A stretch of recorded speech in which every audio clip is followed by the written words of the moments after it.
9 मार्च को रात में पाकिस्तान की आर्मी ने क्लेम किया कि पाकिस्तान के मियां चन्नू नाम की जगह में एक ऑब्जेक्ट गिरा है जिसका इंपैक्ट बहुत ही हैवी है। अब ये बात कंफर्म हो चुकी है कि पाकिस्तान की आर्मी जिस ऑब्जेक्ट की बात कर रही थी वो ऑब्जेक्ट इंडिया का ब्रह्मोस मिसाइल है। स्टार्टिंग में जब ये मिसाइल हिट किया पाकिस्तान में तो पाकिस्तान की आर्मी एजम्पशन लगा रही थी कि ये कोई प्राइवेट एयरक्राफ्ट हो सकता है जो क्रैश कर गया हो या फिर ये कोई आर्मी ड्रोन हो सकता है जो क्रैश कर गया हो। पर जब उन लोगों ने इसकी जांच की तो उन्हें पता चला कि ये तो एक मिसाइल है। तो पाकिस्तान में जब इसकी पूरी तरह से जांच पड़ताल हो जाती है तो पाकिस्तान की आर्मी एक दिन बाद 10 मार्च को ये क्लेम करती है कि ये इंडिया का कोई सुपरसोनिक मिसाइल है जो पाकिस्तान में आके हिट करा है। तो ये सब होने के बाद पाकिस्तान के DGISPR एक प्रेस कॉन्फ्रेंस ऑर्गेनाइज करते हैं जिसमें वो इस मिसाइल की पूरी डिटेल बताते हैं कि कैसे कहां से प्रोजेक्टाइल हुआ, कितने देर में ये हिट करा, एवरीथिंग। मैंने अभी अभी बोला DGISPR, इसका मतलब होता है director general of inter service public relation. अब आप लोग सोच रहे होंगे कि ये कैसी पोस्ट है पाकिस्तानी आर्मी में। देखो ये जो पोस्ट है ISPR, ये पाकिस्तानी आर्मी का मीडिया विंग है। मीडिया विंग मतलब इस विंग के जवान और ऑफिसर्स स्पेशली मिलिट्री न्यूज और ब्रॉडकास्टिंग के लिए भर्ती किए जाते हैं। मतलब कुछ भी अगर होगा पाकिस्तान में मिलिट्री न्यूज से रिलेटेड तो इसी विंग के ऑफिसर्स और जवान आके मीडिया में बोलेंगे on behalf of Pakistani army. You guys might be thinking कि क्या इंडिया में भी ऐसा कोई विंग है? नहीं, ऐसे फालतू के विंग की जरूरत नहीं है इंडिया को। इंडियन आर्मी के ऑफिसर्स की पब्लिक स्पीकिंग इतनी अच्छी है कि वो आराम से किसी भी सिचुएशन को मीडिया में बता सकते हैं। सो इंडियन आर्मी को किसी मीडिया विंग की जरूरत नहीं है, इंडियन आर्मी के ऑफिसर्स ही काफी हैं।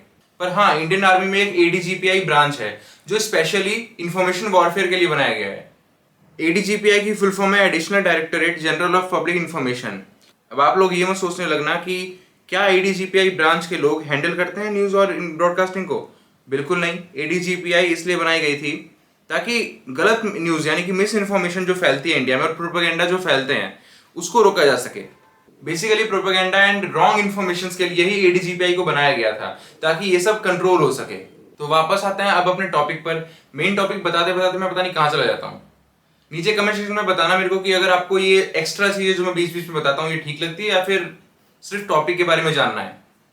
तो पाकिस्तान के DGISPR प्रेस कॉन्फ्रेंस में ये कंफर्म करते हैं कि ये जो मिसाइल है ये इंडिया से लॉन्च हुआ है और वो ये भी बोलते हैं कि इस इंसिडेंट में जो कुछ भी हुआ है वो अब इंडिया को एक्सप्लेन करना है। सो इसी के एक दिन बाद 11 मार्च को इंडिया कंफर्म कर देता है कि हाँ ये मिसाइल इंडिया से ही लॉन्च हुआ है, लेकिन इसका जो डायरेक्शन था वो पाकिस्तान में नहीं था, ये गलती से पाकिस्तान में जाके हिट कर गया। देखो इंडिया ब्रह्मोस मिसाइल का टेस्ट कर रहा था जिसका रूट, डायरेक्शन और प्रोजेक्टाइल पहले से ही फिक्स था। इंडियन आर्मी ने प्लान किया था कि ब्रह्मोस मिसाइल को हम फायर करवाएंगे हरियाणा के सिरसा रीजन से और इसको हिट करवाएंगे महाजन फील्ड फायरिंग रेंज में जो राजस्थान में है। पर ब्रह्मोस में टेक्निकल फॉल्ट होने की वजह से इसका डायरेक्शन और प्रोजेक्टाइल दोनों ही चेंज हो गया और ये पाकिस्तान में 124 किलोमीटर अंदर जाके स्ट्राइक कर गया। बट फॉर्चुनेटली पाकिस्तान के किसी भी सिविलियन की जान नहीं गई है इस इंसिडेंट में, क्योंकि जहां पे ये ब्रह्मोस मिसाइल गिरा वो खुला एरिया था और इस मिसाइल में कोई वॉरहेड भी माउंट नहीं किया गया था।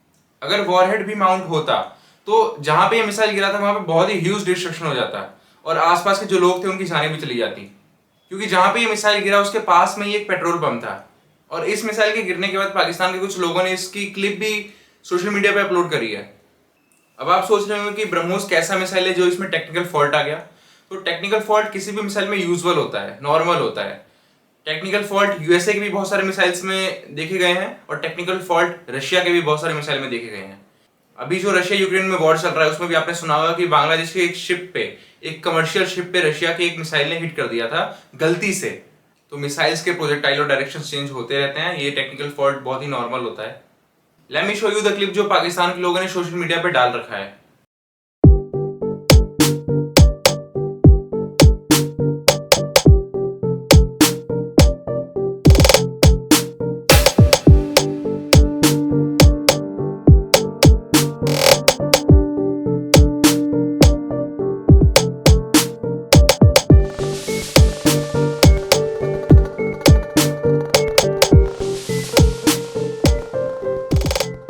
भले इस मिसाइल में वॉरहेड नहीं था लेकिन फिर भी इस मिसाइल के गिरने की वजह से कुछ थोड़ा बहुत डिस्ट्रक्शन हुआ है। आसपास के जो घर थे वहां पे वाइब्रेशंस फील हुआ था लोगों को और जहां पे ये गिरा है वहां पे एक वॉल भी गिर चुकी है, बहुत ही ह्यूज वॉल। और आसपास जो गाड़ियां थी उनके ग्लासेस क्रैक हो चुके हैं और उनके गेट भी खुले थे। ऐसा पाकिस्तान के DGISPR ने भी कहा है। आप उनका प्रेस कॉन्फ्रेंस देख सकते हैं, यूट्यूब पे भी सर्च कर लीजिएगा, शायद अवेलेबल होगा। और इंटरेस्टिंग बात तो ये है कि जो गवर्नमेंट ऑफ इंडिया ने स्टेटमेंट रिलीज करी है उसमें कहीं भी नहीं लिखा कि ये जो मिसाइल है ये ब्रह्मोस मिसाइल है। और तो और जो पाकिस्तान के DGISPR है उन्होंने भी प्रेस कॉन्फ्रेंस में कहीं नहीं बोला कि ये मिसाइल ब्रह्मोस मिसाइल था। They just stated that the missile is supersonic. तो पता कैसे चला कि ये मिसाइल ब्रह्मोस ही है? देखो, जो ये मिसाइल गिरा इस पे कुछ ऐसे पैटर्न्स बने हुए थे और ये पैटर्न्स बहुत ही सिमिलर हैं ब्रह्मोस के पैटर्न से।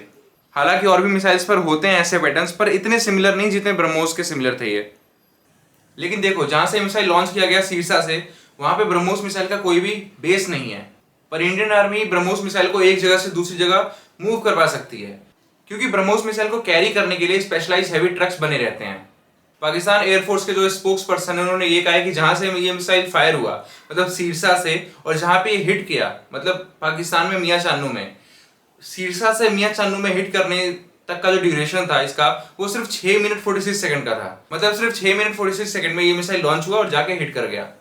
देखो, जहां से मिसाइल लॉन्च हुआ वो जगह यानी सिरसा भी बॉर्डर के एकदम क्लोज नहीं है, सिरसा बॉर्डर के ऑलमोस्ट 100 किलोमीटर पीछे है।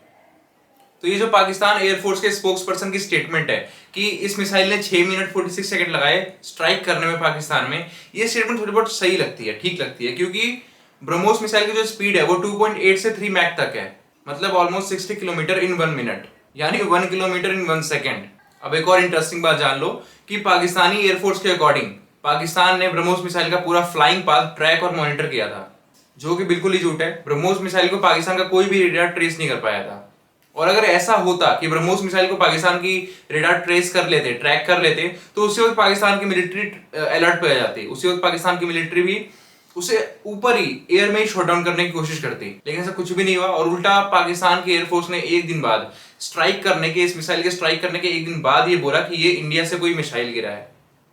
और हाँ, 2005 में इंडिया और पाकिस्तान के बीच एक एग्रीमेंट साइन हुआ था, जिस एग्रीमेंट के तहत इंडिया या पाकिस्तान दोनों में से कोई भी कंट्री अगर किसी भी मिसाइल का टेस्ट करते हैं, चाहे वो missile test surface to surface हो, सरफेस टू एयर हो या सरफेस टू सी हो, तो दोनों ही कंट्रीज को एक दूसरे को 3 दिन पहले बताना पड़ेगा कि हाँ, हम मिसाइल टेस्ट करने जा रहे हैं।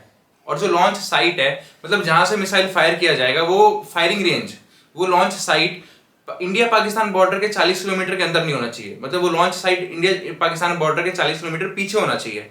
और जो प्लान्ड इंपैक्ट एरिया है, मतलब जहां पे मिसाइल हिट करेगा, वो एरिया बॉर्डर से 75 किलोमीटर पीछे होना चाहिए या दूर होना चाहिए। ये एग्रीमेंट एक मेमोरेंडम ऑफ अंडरस्टैंडिंग था दोनों कंट्रीज के बीच। आप लोग सोच रहे होंगे कि इतना कुछ हो गया, पाकिस्तान में मिसाइल गिर गया, पर फिर भी पाकिस्तान ने कोई पागलपंती नहीं करी, अभी तक कोई स्टेटमेंट नहीं रिलीज करी उल्टी सीधी। देखो, जब किसी इंसान के पास पैसे की कमी होने लगती है ना, तो वो इंसान थोड़ा सा मैच्योर और गंभीर हो जाता है। और यही हाल पाकिस्तान का है। थोड़ी सी मैच्योरिटी दिखाई है पाकिस्तान ने, और इसका रीजन भी ये है कि पाकिस्तान इंडिया के साथ वॉर अफोर्ड नहीं कर सकता। ऑलरेडी सारी दुनिया का कर्ज लेके बैठा है पाकिस्तान, और किसी तरह से वॉर अगर अफोर्ड कर भी ले तो जीत भी नहीं सकता। वैसे भी आज तक जितने भी वॉर हुए हैं इंडिया और पाकिस्तान के बीच, सब में तो हार के गई हैं वो। और एक मिसाइल के बारे में तो पता लगा नहीं पाए, एक दिन बाद उनको पता चला। दे नो वेरी वेल कि इंडिया के साथ पंगा लेना भी सही नहीं है, और जब तक ये दोनों कुर्सी पे हैं तब तक तो बिल्कुल भी नहीं है। सो आज के लिए बस इतना ही। आई होप कि आपको इस वीडियो में बहुत कुछ जानने को मिला होगा। Please do subscribe and share this video. Thank you for watching. नमस्कार।